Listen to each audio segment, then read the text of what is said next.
Ahead on our News Weekend Edition, a man gunned down in front of a 24-hour laundromat overnight within hours of another mass shooting. Police add yet another suspect to the wanted list. We'll update you on both investigations now underway. We're also back in the community of that 7-victim shooting on Saturday, talking to a pastor who's witnessing an escalation in the violence. Is a sobering assessment on the state of this inner city. And from fast food restaurants to high-end boardrooms, a Bahamian entrepreneur has transformed the way business gets done. Our News Weekend Edition starts now.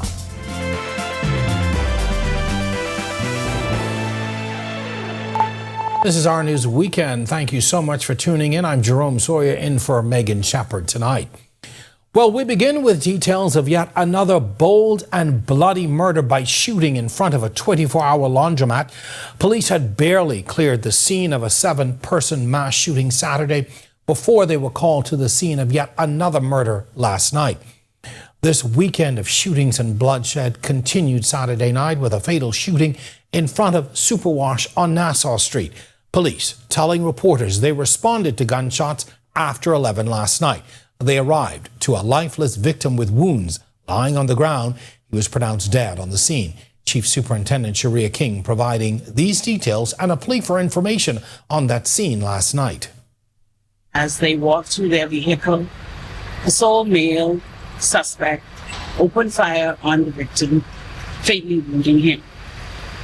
The victim appears to be in his early 30s, and we are asking anyone with any information who is in the area that can provide any information to this matter or into this matter so that we can investigate this matter thoroughly, to please contact us to give us that information. Now, the female who was with him at the time escaped unharmed. Police also confirming a silver Japanese vehicle allegedly carrying the shooter crashed while trying to get away. The suspect then robbed someone else of a vehicle to get away from the scene. Police telling reporters last night they plan on accessing the CCTV footage from nearby cameras.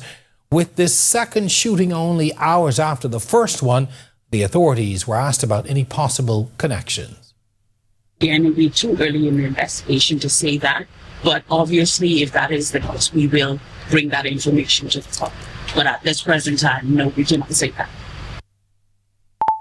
It's been 24 hours since the first shooting and police have not provided any new information. That mass shooting involving 7 victims in Ridgeland Park has left police on high alert tonight. The boys ranging in age from 16 to 22 were shot around 2 Saturday afternoon on Roberta Drive.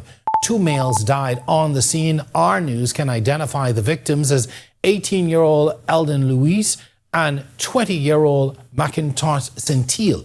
Luis was being monitored by police. The 5 other victims suffered gunshot wounds in various places, and at last check, they remained hospitalized with conditions ranging from critical to stable. Police launching a manhunt for the suspects who were driving a silver Nissan Cube in that incident. Meanwhile, residents in that Ridgeland Park community attempted to return to some state of normalcy today. Our Danielle Miller returned to the area earlier today and files this report. Saturday afternoon, this road remained blocked off for hours as police carried out an investigation into the country's latest mass shooting, all involving males under the age of 22. A car riddled with bullets, an illustration of the violence some of our young men are now demonstrating. Less than 24 hours after the scene cleared, a somber atmosphere lingered in the Ridgeland Park community, as some residents were preparing for church, while others prepared for regular Sunday activities. Among them, Apostle Christopher Russell, senior pastor of the Christian Tabernacle Church, who has been a part of the Ridgeland community for 30 years. Most Sundays, he's preparing to lead worship. But this week, like so many others in this community, he finds himself holding on to his faith. He was on his way to officiate at a wedding at his church, just a few buildings down from the crime scene, when he got word of the shootings. On my way to the church, we were informed of what had taken place. And so my son and I, we had to drive all the way through the Grove here they'll come all the way around because by then the police is already here.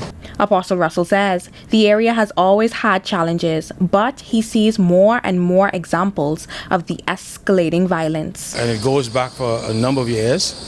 My wife and I, we try to assist some of the young men in this area before.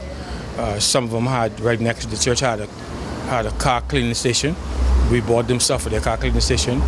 And over the years, it's also unfortunate, but it seems as though they killed one another out. You know, that's just the way it is. Members of his congregation are trying to do their part with bi-monthly door-to-door evangelism, but they are finding the church is fighting to maintain its influence in this community. People are becoming indifferent to the church. The report has been where they said, Pastor, it's a hard field. That has been every week after week after week. Say, Pastor, it's hard up there. Individuals don't want to hear. You know, some will listen, but most of the people don't want to hear. Apostle Russell says for now, all he and others in this inner city community can do is to continue to walk in faith in the face of these new, chilling realities. The thing that I do is continue to pray because it bothered me. When I came out here, we got people laughing yesterday before the wedding, rejoicing because of that ceremony and people coming together in love and unity. And as I'm walking out here, mothers and families are crying. Reporting for Our News, I'm Danielle Miller. Moving on now from crime news, opposition leader Michael Pintard doubling down on claims the Bahamian people are being manipulated. This latest claim came via a social media live video accusing the Prime Minister of false reporting during the recent budget debate. Now, his issue is with Prime Minister Philip Davis's budget communication in May, reporting preliminary data showing a surplus in April of $135.4 million. A subsequent report from the Ministry of Finance's monthly fiscal performance then showed a deficit of $2.1 million for the same month. Now, Pintard claims that is either there's a lapse in memory by the Prime Minister or his declaration was a deliberate blunder. While on the sidelines of the Scout Association of the Bahamas' campsite renaming ceremony this weekend, the Prime Minister addressing the media on what he calls the opposition's gaslighting campaign. The opposition, I know that they are astounded. They don't appreciate or understand how we're able to achieve what we have achieved. They always underestimated our ability to handle the affairs, financial affairs of this country, which has now all been put to a lie that we are able. We are prudent managers of our fiscal affairs. Just look at what the international agencies are saying about us. And so just to go picking on a month, where adjustments were made a month or two after I spoke in the Parliament, it just shows their desperation. Well, if you turned 18 since the last general election or moved to a new constituency, now's the time to register to vote. Parliamentary Commissioner Harrison Thompson says registration is going well across the Family Islands as well as here in New Providence, with more than 194,000 voters already on the register. We have stations, the administrators in the Family Islands, they're doing the same process here, and in Grand Bahama, they're doing the process. And we have satellite stations in Grand Bahama also because of the size of Grand Bahama. And for each Grand Bahama, we have a mobile unit that goes up every weekend from Swedenski straight down so that they capture all those who might qualify. We want every eligible Bahamian to register. Now, for those of you in New Providence, Thompson says there are plenty of convenient locations open to make sure every eligible voter gets registered.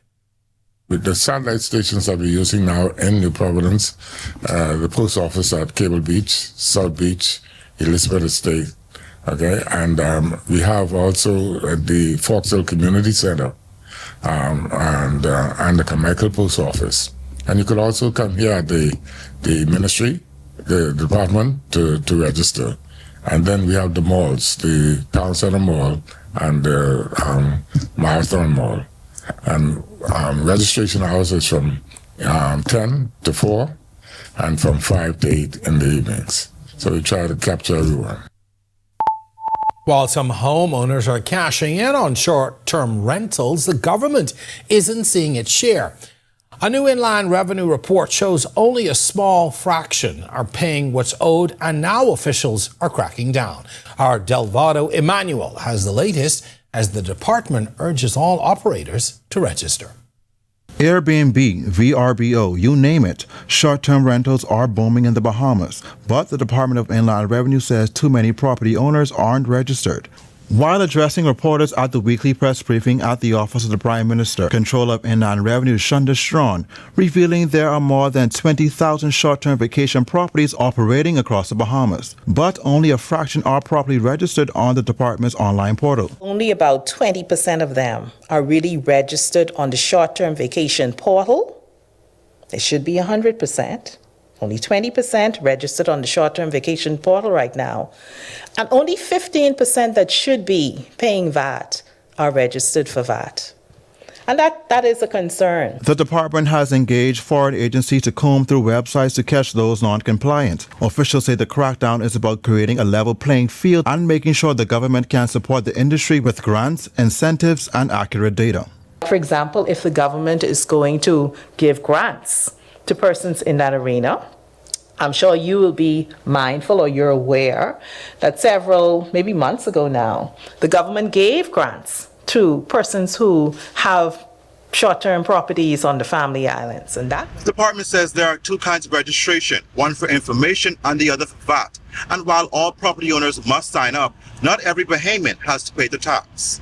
But if your turnover in the whole area where you rent your property is under the $100,000 threshold, then no, we're not looking for you to register for VAT or have a business license unless you want to, for some reason or the other. However, the same doesn't apply to foreigners. So if you are not a Bahamian and you own a property that you rent as an Airbnb, then you have to have a business license, you have to be registered for VAT, even if your turnover is $1. Inland Revenue says surveillance will continue until all operators are registered, with enforcement action for those who refuse to comply. Reporting for Our News Weekend, I'm Delvado Emmanuel. When Our News Weekend comes back from the break, they say the best training is on-the-job training. A group of summer interns here at Cable Bahamas puts that notion to the test, and giving new meaning to the term "let's meet over coffee." A look at how this entrepreneur is changing the way we get business done. It's coming up when Our News Weekend returns. Family, how you look so down? Set up all cold and flu, could flip that frown. All the coughing and that running nose cannot last. You must come back to work and class. Set up all can deal with that fast, yeah. Try set up all cold and flu, daytime and nighttime too. Try Setamol, cold and flu, and get back to the better you. Available at pharmacies nationwide. Distributed by Lowe's Wholesale Drug Agencies Limited.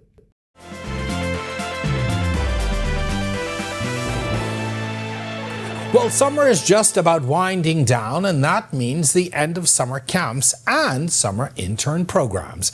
Here at Cable Bahamas Group of Companies, we've welcomed budding talent into various departments, sharing with them access to knowledge, training, and distinctive experiences to assist in shaping their career paths. Our Danielle Miller tells us more tonight. Dejanique Turnquest, Jada Fox, and Bethany Burrows are 3 summer interns here at Cable Bahamas Group of Companies.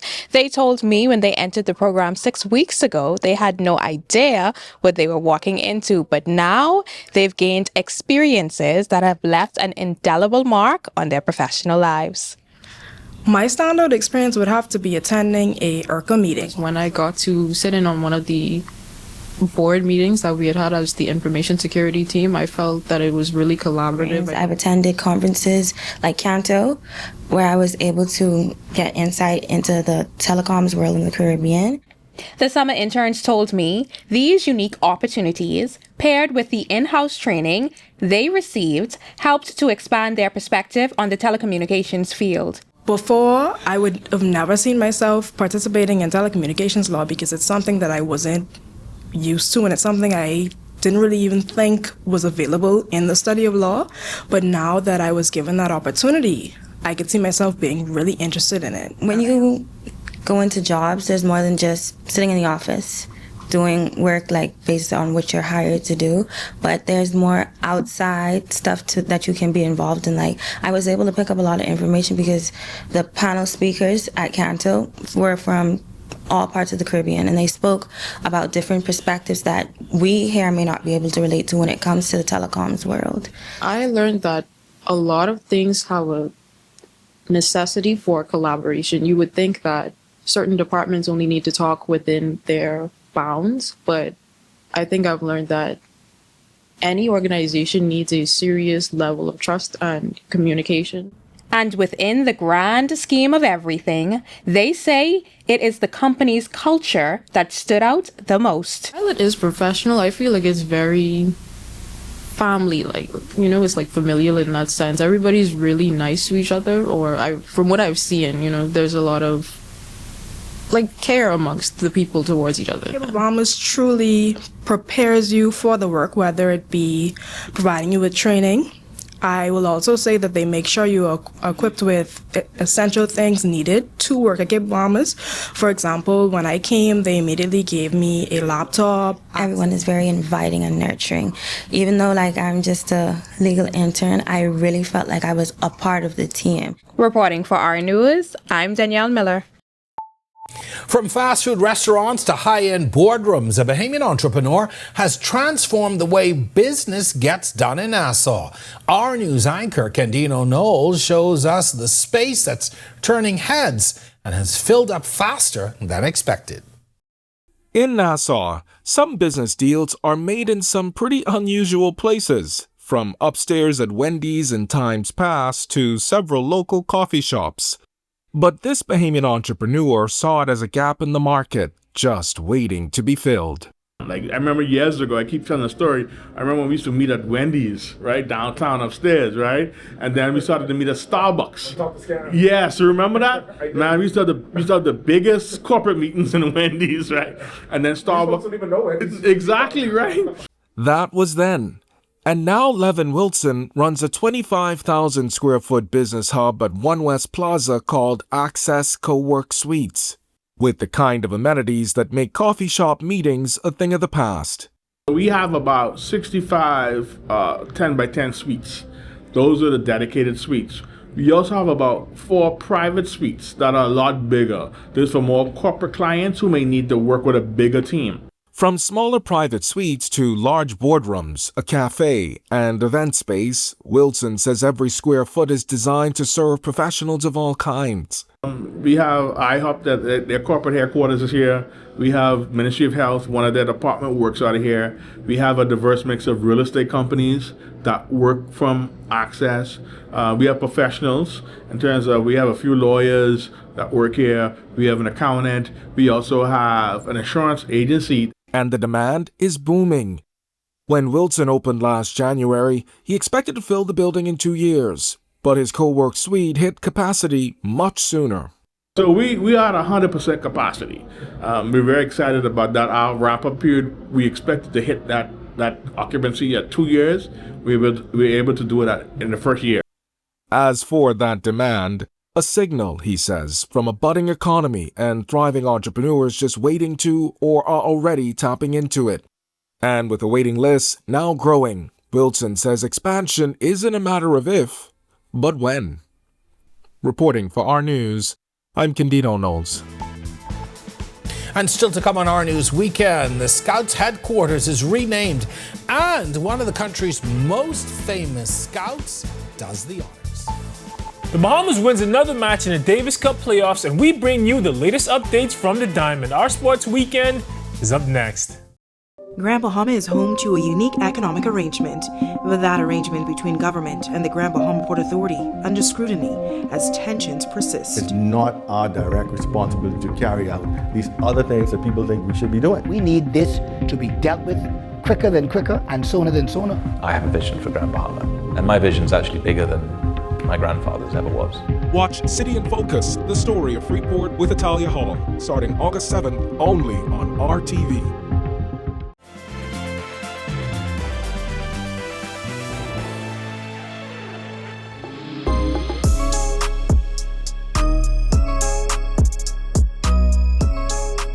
Good evening, welcome to Our Sports Weekend. I'm Tage Adderley. The Bahamas national men's tennis team tore up the Davis Cup tournament this past week, going undefeated in group play en route to the knockout round, and they did not let up once they got there. The squad's run of dominance continued yesterday when they took down host nation Trinidad and Tobago 2-0. The team, consisting of Denali Nottage, Michael Major Jr., Dante Armbruster, Kofi Calbo, and coached by John Antonis, climbed to 4-0 with yesterday's win, taking both matches in straight sets. With the win, the Bahamas will get promoted out of Group 4 of the Americas Zone next year. In a statement published on social media, Bahamas Lawn Tennis Association President Perry Newton said, "This achievement speaks volumes about the fortitude, resilience, and unwavering determination of our players." End quote. The Team Bahamas lost only one game the whole week, so congratulations to them for showing everyone how we do in the 2-4-2. And they're not done yet. Now we're over to the Diamond and see what Bahamians did last night. In the majors, Coach Anton Richardson and the New York Mets fell 7-4 to the Milwaukee Brewers. Starlin Marte and Juan Soto left the yard for the Mets. Jazz Chisholm had the night off, but his New York Yankees beat the Houston Astros 5-4. Down in the minors, Christian Robinson went 1-for-3 with a double as his AAA Reno Aces fell to the Tacoma Rainiers 5-4. Sebastian Walcott went 0-for-5 as his AA Frisco Rough Riders fell 6-5 to the Arkansas Travelers. And Ian Lewis went 0-for-3, but he stole 2 bases and he got a walk as his Beloit Sky Carp beat the Quad City River Bandits 2-0. And before we go, John Quell Jones and the Liberty played the Minnesota Lynx earlier today. We have those scores on our social media pages. Well, that's a wrap for sports this evening for Our Sports Weekend. I'm Tage Adderley. We're going to do this again next week. On the other side of this break, Scouts honor the country's most famous scout shows up for a very special renaming for a man who has dedicated a lifetime to helping our young people. Stick with us.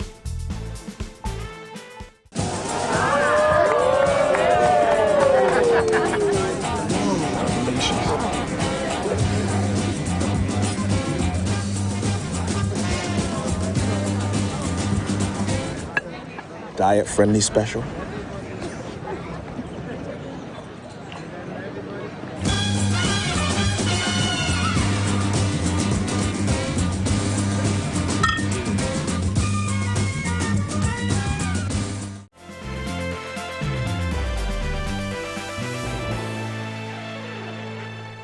Welcome back and thanks for sticking with us. A busy weekend ahead for meteorologists as they keep an eye on the busy tropics and several potential storm threats. Meteorologist Greg Thompson is here with a forecast and a look at the week ahead. Greg?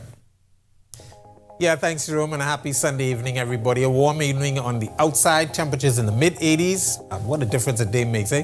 Had a lot of clouds. Now we just have a few clouds with 86 degrees outside. East-southeast winds at 10 miles per hour. Your field strike temperature is at 94. Temperatures right now around the family of islands, all in the mid to upper 80s. 86 in Freeport, 83 in Alistown, Bimini, 85s, Marsh Harbor, Abaco, Great Harbor Key, Nicholstown, Andros, and in Governor's Harbor. Into the central Bahamas, 86 in Kemps Bay, 85, Black Point, Exuma, 87s, Arthurstown, Cat Island, Georgetown, Exuma, and in Deadman's Key. Coburn, Townsend, Salvador, and Port Nelson, Rum Key, all 86 there. And then in the southeast Bahamas, 85 in Duncantown, Ragged Island, 86s, Colonel Hill, Cricket Island, Abraham's Bay, Providenciales, Turks, and Caicos Islands, Delectable Bay, 87, Matthewtown, Inagua. You guys are also 87 at this hour. Satellite radar composite. We have all that moisture that plagued us for the last day or two, dropping some heavy rainfall across us. Now in the Gulf of Mexico, still have some lingering moisture across our area, so we're seeing 1 or 2 spotty showers across the northwest Bahamas. Most of the activity will pull into the Gulf of Mexico, but high pressure will be building across our area, and that spells stable conditions, but very warm temperatures for the upcoming week. So if you plan on doing anything on the outdoors, make sure you plan accordingly. The tropics, we are watching 2 areas still out there in the open Atlantic. We have that area that the National Hurricane Center is giving about a 20-30% chance for formation. But that system will continue to track towards the north-northwest, and then eventually north and moving away from all land mass. And then, of course, we have this one down near Cape Verde Islands, right off the African coast. National Hurricane Center giving that a very high chance, about 90% for further development over the next 24 to 72 hours. So we will watch this one very closely, even if it does not form. We will continue to watch this track across the Atlantic into some very warm waters and low wind shear. So we have about a week. So just make sure you have your hurricane plans in place. This is how things are shaping up out there in the open Atlantic. August 12th to the 13th, that area in the central Atlantic. But as I mentioned, that will continue to track towards the north and then eventually northwest, northeast. And of course, the one down near the Cape Verde Islands, we will watch that one very closely as we are now approaching the peak of the Atlantic hurricane season. Boating forecast, all areas tonight to tomorrow. Your winds will be out of the east to southeast at 10 to 15 knots. Seas running 2 to 4 feet over open waters. High tide is at 9:32 tonight. Your low tide takes place at 3:55 tomorrow morning. Here's a look now at your national forecast.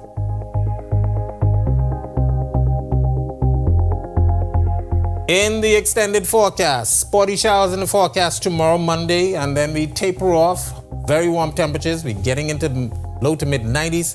Feels like temperatures will be in the triple digits. As I mentioned, if you plan on having any activities on the outdoors or doing anything on the outdoors, make sure you stay hydrated or take frequent breaks from the sunshine. Of course, we are going to watch that area in the Atlantic. We have a week, but good reminder, get your hurricane plans together as we now approach the peak of the Atlantic hurricane season.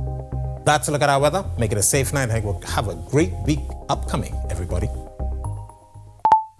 Thanks a lot, Greg. Of course, we'll be watching those systems all week long to see how they progress. Well, finally tonight, the Scout Association of the Bahamas Adelaide Campgrounds renamed on Saturday morning in honor of Chief Scout Alexander Wellington Gibson. Gibson, who has spent a lifetime with the association, has represented the Bahamas at several world and regional conferences.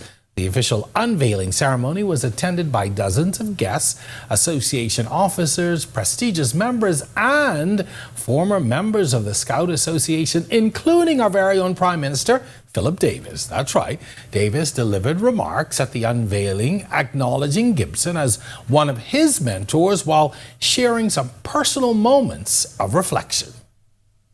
To the honoree here this morning, we lived in the same area that we call Roll Avenue, and I was in this club association as a youngster. I can't remember what went wrong with me. What I do know is that those moments with him helped me to shape me to what I am today.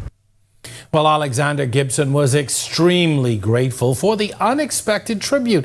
He says scouting has been a journey of adventure and nurturing, not only for him, but hundreds of the country's young people. Gibson dedicated the monument to those youngsters, his mentors, and the volunteers that have devoted countless hours to the program.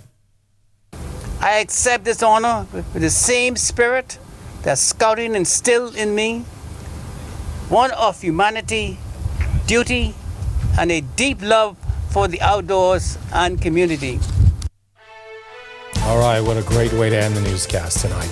And with that, we thank you so much for joining us on Our News Weekend. On behalf of the entire team, I'm Jerome Sawyer. Be sure and stay tuned to Our News weekdays at 7 and 7:30 nightly. Take care. Enjoy the rest of your evening. Hey guys, Megan Shepherd here. Thank you so much for watching. Be sure to click that subscribe button if you want to see more content like this. Just click right over here. And don't forget to turn on your notifications so you stay up to date with content like this from the team you already trust.